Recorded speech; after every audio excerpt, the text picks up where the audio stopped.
एक क्रिकेटर की नीयत के ऊपर आप बीइंग चीफ सेलेक्टर क्या शक करेंगे? क्या मोहम्मद सिराज अगर ये चाहते कि वो ऑस्ट्रेलिया टूर के ऊपर टेस्ट नहीं खेलना चाहते हैं तो क्या उनका चीफ सेलेक्टर यूं प्रेस कॉन्फ्रेंस में आके इस तरह से बोलता? ट्रस्ट लेवल होना चाहिए चीफ सेलेक्टर का, टीम मैनेजमेंट का अपने खिलाड़ी के ऊपर। दोस्तों, पाकिस्तान और भारत क्रिकेट कल्चर में फ़र्क कितना है, इसके ऊपर हम डिस्कस करेंगे। आपने एक वीडियो देखी नरेंद्र मोदी की, भारतीय वज़ीर आज़म की, कैसे वो अपने खिलाड़ियों की हौसला अफजाई कर रही हैं। और एक दो एंगल हैं इस व्लॉग के अंदर। फॉर एग्जाम्पल, हारिस रऊफ अगर भारत के खिलाड़ी होते तो ये जो कंट्रोवर्सी क्रिएट हुई है, क्या ये होती? एक ये पॉइंट। दूसरा ये कि 2022 में पाकिस्तान भी फाइनल हारा था, तो हमारी गवर्नमेंट की तरफ से या हमारे सरबराह की तरफ से क्या रद्द-ए-अमल सामने आया था। और नंबर 3 के भारतीय वज़ीर आज़म की अपने खिलाड़ियों को हौसला अफजा करने वाली जो वीडियो है वो पाकिस्तान में इतनी फेमस क्यों हो रही है, इतनी वायरल क्यों हो रही है? जैसे मोदी जी अपने खिलाड़ियों की हौसला अफजाई कर रहे हैं, एक एक खिलाड़ी को मिल रहे हैं, फिर उनको बोल रहे हैं कि मेरी तरफ से दावत है आपको, आप दिल्ली आइएगा और जब भी आपके पास टाइम हो मेरी तरफ से आपको खुलेआम इन्विटेशन है। और फिर वो रोहित शर्मा और विराट कोहली को हाथ पकड़ के काफ़ी उनकी हिम्मत बढ़ा रहे हैं। कई क्रिकेटर्स के पास जाते हैं, शामी को वो गले लगाते हैं, थपकी देते हैं, सब क्रिकेटर्स की वो तारीफ करते हैं। ये वो पहलू हैं जिसने इंडियन फैंस को जो दुखी थे, ना सिर्फ उनको, जो क्रिकेटर्स जिनको जो थोड़े से हेड डाउन थे, हेड डाउन अपनी कारकर्दगी की वजह से नहीं, हार की वजह से, तो उनको उनका हौसला बढ़ाया और उनको इकट्ठा किया कि यार कोई बात नहीं, वर्ल्ड कप का फाइनल हारे हैं, कोई बात नहीं, ओवरऑल आप अच्छा खेले हैं, जो कि इसी चीज़ की ज़रूरत थी। और नो डाउट टीम इंडिया अच्छा भी खेली है, इसमें कोई शक नहीं है। मगर 2022 में हम भी फाइनल हारे थे। आपने कोई ऐसी पिक्चर देखी, कोई ऐसी चीज़ देखी? कहीं पे इस तरह का सीन नज़र नहीं आया। अगरचे प्राइम मिनिस्टर उस वक्त शहबाज शरीफ साहब थे, जब भारत हारा था तो उनकी एक ट्वीट ज़रूर आई थी। पाकिस्तान खिलाड़ियों के साथ इस तरह की हौसला अफजाई वाली कोई चीज़, ये कुछ ऐसा नहीं था, क्योंकि फाइनल हारा है, जीता नहीं है। शायद हमारे यहाँ कल्चर ये था।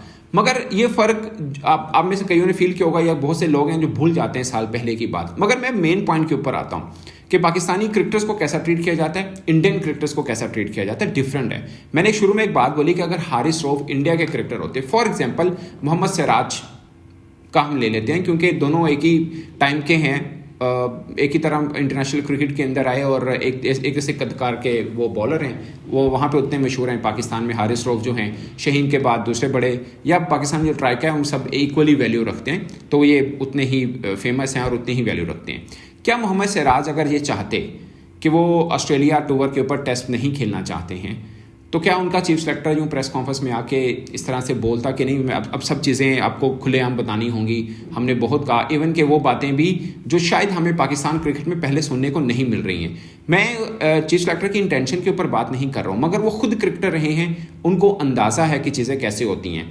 और अगरचे इसके ऊपर मुझे हारिस रऊफ का ज़ाहिर सेंट्रल कॉन्ट्रैक्टेड क्रिकेटर हैं, उनका मौक़िफ़ उस तरह से क्लियर सामने आएगा नहीं, यानी वो खुद आके बात नहीं कर सकते हैं क्योंकि सेंट्रल कॉन्ट्रैक्टेड हैं। बट मुझे ये लगता है कि हारिस रऊफ के केस को थोड़ा गलत तरीके के साथ, अनप्रोफेशनल तरीके के साथ शायद हैंडल किया गया, मुझे ये लगता है। क्योंकि आई डोंट थिंक कि वो क्या फील कर रहे होंगे, बट मुझे लगता है कि कोई भी क्रिकेटर इस बात को पूरा ज़रूर फील करेगा कि एक चीफ सेलेक्टर प्रेस कॉन्फ्रेंस में आके बोल रहा है कि हमें इनकी ज़रूरत थी, सेंट्रल कॉन्ट्रैक्टर थे। मगर जो मफहूम बना वहाँ की प्रेस कॉन्फ्रेंस में वो ये था कि हारिस रऊफ एक तरह से भाग गए हैं, हम तो बहुत चाह रहे थे, हमने तो ये भी कह दिया कि आप नहीं भी विकेट्स लेते हैं हम तब भी आपके साथ खड़े हैं और बलाम बलाम बलाम 10 ओवर करिएगा। ऐसा नहीं होता। आपको क्या लगता है कि टेस्ट मैच अगर शुरू हो गया तो आप हाफ कुक्ड प्लेयर क्यों लेके जाएंगे? फिर वो वाला प्लेयर जो अब वनडे में अच्छी फॉर्म में नज़र नहीं आया, बकौल आप ही के कि वो वनडे में अच्छी फॉर्म में नहीं थे, तो उसी फॉर्म के साथ वो अगर टेस्ट में चले जाते हैं तो आपको क्या फ़ायदा? खाली ये कि आपके साथ हारिस रऊफ है। अगर हारिस रऊफ, असल वाला हारिस रऊफ वाली फॉर्म आपको नहीं मिल रही है तो फ़ायदा क्या फिर? तो अगर प्लेयर को ये फील हो रहा है कि यार मैं उतना कैपेबल नहीं हूँ, या मुझे फिटनेस लेवल, मुझे लगता है कि हारिस रऊफ एनर्जी वाइज पूरे टीम में सबसे तगड़े हैं। वो एनर्जी लगा रहे होते हैं, जोर लगा रहे होते हैं, मार पड़ गई, स्कोर हो गया, वो अलग बात है। मगर आप 2021-22 का रिकॉर्ड उठा के देखें तो सबसे कंसिस्टेंट अगर किसी की फॉर्म है, किसी की विकेट्स हैं ज़्यादा ले रहे हैं या कम रन दिए हैं, तो वो हारिस रऊफ ही है। ना सिर्फ पाकिस्तान बल्कि वर्ल्ड वाइड की मैं बात कर रहा हूँ, जहाँ पे आके वो बॉल करते हैं, खासकर T20 के अंदर। अब प्रॉब्लम ये है कि ड्यूरिंग वर्ल्ड कप भी आपने न्यूज़ सुनी होगी कि उनकी पसली में खिंचाव था और कुछ प्रॉब्लम्स थी। उनका MRI भी डेली बेसिस पे होता रहा, बाद में वो फिट हुए और मैच भी खेला क्योंकि इंपॉर्टेंट मैच था इंग्लैंड वाला। बट पॉइंट इज़ कि एक क्रिकेटर की नीयत के ऊपर आप बीइंग चीफ सेलेक्टर क्या शक करेंगे? आपको क्या लगेगा कि वो जानबूझ के नहीं खेल रहे हैं? अगर कोई क्रिकेटर इजी फील नहीं कर रहा और उसको शायद ब्रेक चाहिए, वो कह रहा है कि मुझे ब्रेक चाहिए, तो आपको थोड़ा सा अंडरस्टैंड करना है। और हो सकता है कि आप भी अपने तय ठीक हों कि आपको लग रहा है कि आपके पास नसीम शाह नहीं है, आपके पास एहसानुल्लाह नहीं है, आपके पास मोहम्मद हसनैन नहीं है, मगर नसीम शाह के अलावा बाकी 2 क्रिकेटर्स आपके टेस्ट में कभी भी रहे नहीं है उस तरह से। एहसानुल्लाह तो कभी खेले भी नहीं है, हसनैन की जिस तरह की फॉर्म थी आप उनको शायद नहीं ले रहे क्योंकि पहले भी आपने उनको नहीं लिया। तो आज आके सिर्फ नसीम शाह नहीं है, वो आपको है कि नसीम शाह नहीं है तो हमें चाहिए है हारिस रऊफ। मगर आपको नसीम शाह ना होने पर क्या हाफ कुक्ड हारिस रऊफ चाहिए या आपको फुली फिट हारिस रऊफ चाहिए? अगर वो कह रहे हैं कि वो फिट नहीं है तो मुझे लगता है कि थोड़ा सा ट्रस्ट लेवल होना चाहिए चीफ सेलेक्टर का, टीम मैनेजमेंट का अपने खिलाड़ी के ऊपर, कि वो खुद फील कर रहे हैं कि यार मैं इतना कैपेबल नहीं हूं कि मैं ये सीरीज़ खेल सकता हूं या मुझे वाकई इंजरी ना हो जाए। अगर कोई प्लेयर खुद कह रहा है तो आई थिंक कि उसको रिस्पेक्ट देनी चाहिए थी।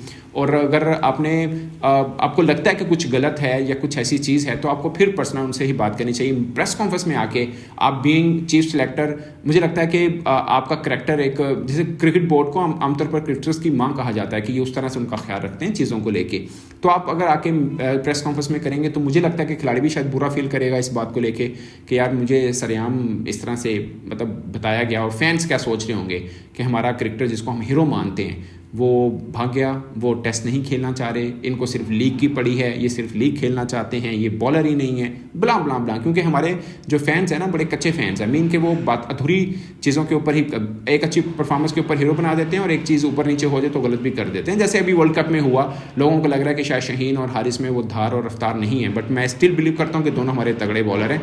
एक बैड पैच हुआ और अनफॉर्चुनेटली वो वर्ल्ड कप में हुआ। तो दोस्तों मुझे लगता है कि पाकिस्तान क्रिकेट बोर्ड, अगर मोहम्मद सिराज ये चाह रहे होते कि वो नहीं खेलना चाहते हैं तो मुझे लगता है कि क्रिकेट बोर्ड कभी भी ये बात सामने ना लेके आता कि ये प्रॉब्लम है, वैसे ही बोल देता कि हमने रेस्ट दिया या उन्होंने रेस्ट लिया, दैट्स इट। ऐसा कभी भी ना होता, क्योंकि ये होना भी नहीं चाहिए। कोई बोर्ड ऐसा करता नहीं है, कोई भी चीफ सेलेक्टर ऐसा नहीं करता, खासकर खुद क्रिकेटर और फ्रेश क्रिकेटर, मॉडर्न टाइम के क्रिकेटर तो कभी नहीं करेंगे। I am sure this is nothing against Wahab Riaz. I think कि वो इस चीज़ को समझेंगे कि जो मैं कहना चाह रहा हूँ एक्चुअली में, कि खुद क्रिकेटर वो रहे हैं और उनको पता है कि किसी की बात पर किस किस्म का आप रिएक्ट भी कर सकते हैं या किस किस्म का फील कर सकते हैं। और अभी आपको और कुछ नहीं तो हारिस रऊफ आपको T20 वर्ल्ड कप में तो चाहिए ही चाहिए ना, तो आप उनको थोड़ा बूस्टअप रखें और कहें कि यार ठीक है आप फिट हो, कोई बात नहीं, आगे न्यूजीलैंड सीरीज़ आप उसमें जाएँ, उसके बाद भी आपकी सीरीज़ हैं, फिर वर्ल्ड कप है, खासकर T20। तो दोस्तों आपकी क्या राय कमेंट के सूत्र में जरूर आएगा। मेरी तरफ से अब तक के लिए इतना ही, इजाज़त दीजिए, अल्लाह हाफिज़।